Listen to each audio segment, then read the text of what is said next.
Hi everyone, this is Astera. How has your day been? Today I want to wrap up the topic of bullying and offer you my perspective on what you can do if you think that you're bullied. So these days there are quite a few options. Each and every company has their own internal policies against behaviors that are unwanted in the workplace, including bullying. So most likely you will be able to go to your HR department and ask for advice what to do. There is, for example, a grievance procedure that is used in that kind of cases, but the HR department will tell you first to have a conversation with the person that bullies you, whether it's a colleague or your boss, and to try to sort out this thing with them.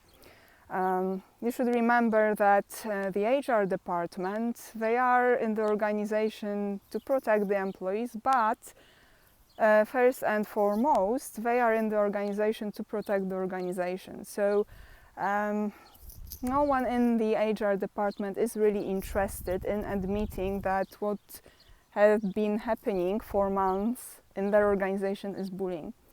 So even if you file the grievance procedure, you may pretty likely hear that it's not really bullying, or that it's like communication problems between you and the person that bullies you, or a clash of characters or something like that.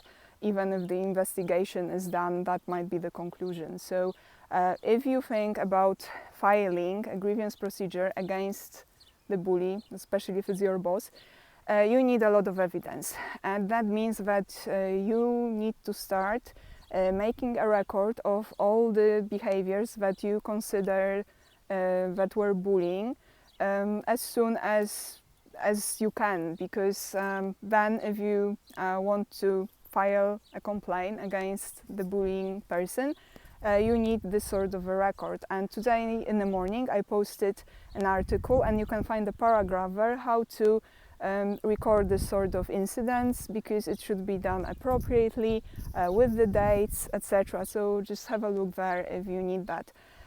So that's one important thing. However, I wouldn't get too optimistic about it, because in the end of the day, this is just your word against the word of the bully.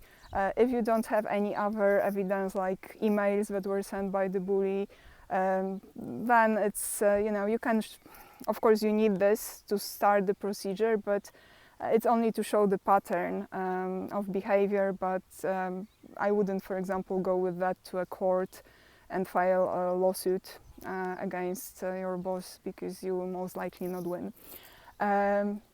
So that's one thing. Another thing to record that I would strongly recommend you to do is to record the time that you spend on different work assignments.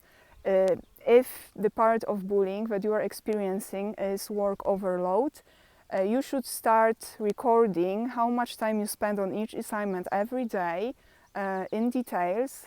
As soon as you notice that you spend long hours in the office on a daily basis, that you need to work at the weekends, you should be recording everything, because when you go to the HR department with this, again, the first thing they will tell you to do is to talk to your line manager, who's usually the bully. And they will ask you, the line manager will ask you to present the evidence that you really were overloaded with work. And that can be even 2 or 3 months back. So if you don't have any evidence, then it will be very hard to prove that you were in fact experiencing work overload. Another thing to record is if you have any face-to-face conversations with the person that bullies you, you need some evidence just in case. So you should, after such a meeting, you should send an email, the so-called minutes from the meeting, and in bullet points briefly write what you discussed, what you agreed with, and how will you proceed, especially if it's your boss and they tell you to do something during that face-to-face meeting. Because if they tell you to do something, you do it, and then they will claim they actually asked you to do completely something else, then you at least have evidence. You send the email and you ask for confirmation, right? So That's important. Another thing that is important is when you start working in an organization, make sure that you join the unions.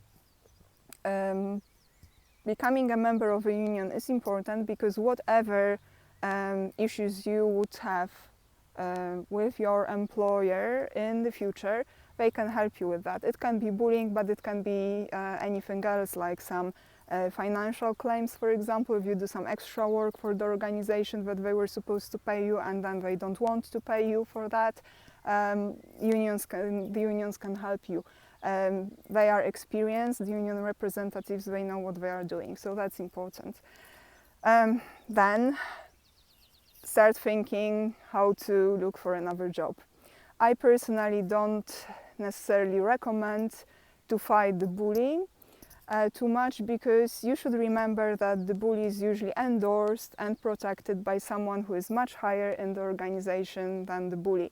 So if you're starting to fight the bully, and when you file the grievance procedure, you're not really fighting the bully, you're fighting someone who is somewhere higher than the bully, and that's not a battle that you're going to win. I can assure you, you're not going to be the winner here. Unfortunately, this is what happens in that kind of cases. So instead of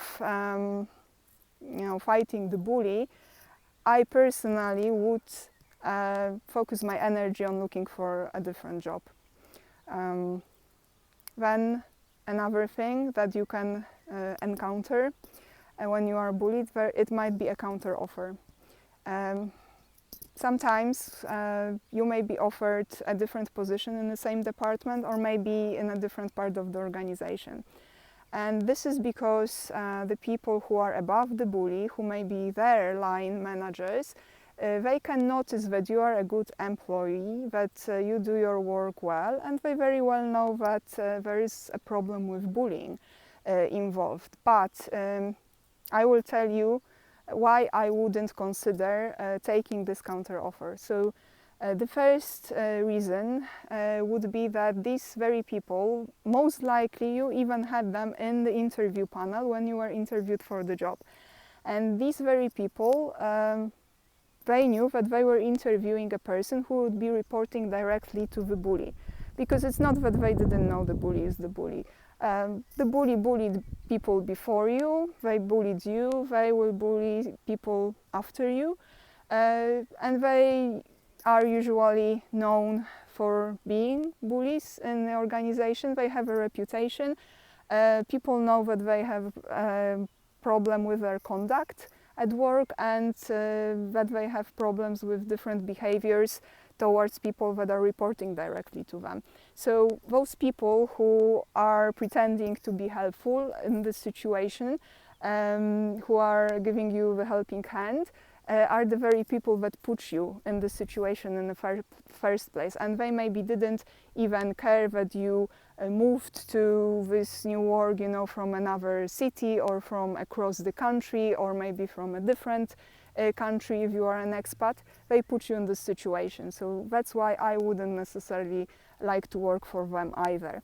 Then the second reason is that you will still be in the same organization as the bully, maybe even in the same department or the same unit. You will not report directly to them, but you will report to other people. However, they can still retaliate. And if they have someone who is much higher than themselves and supports them, this person may retaliate against you too. So, think twice whether you want to put yourself in this situation by accepting the counter offer.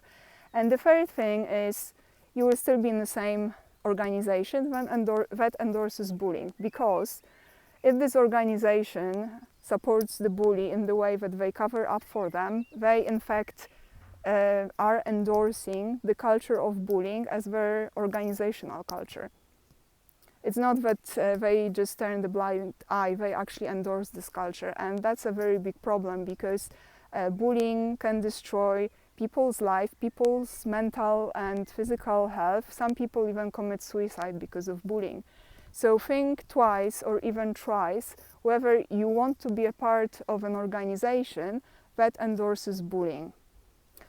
Thank you for watching. Have a great day. See you soon. Bye.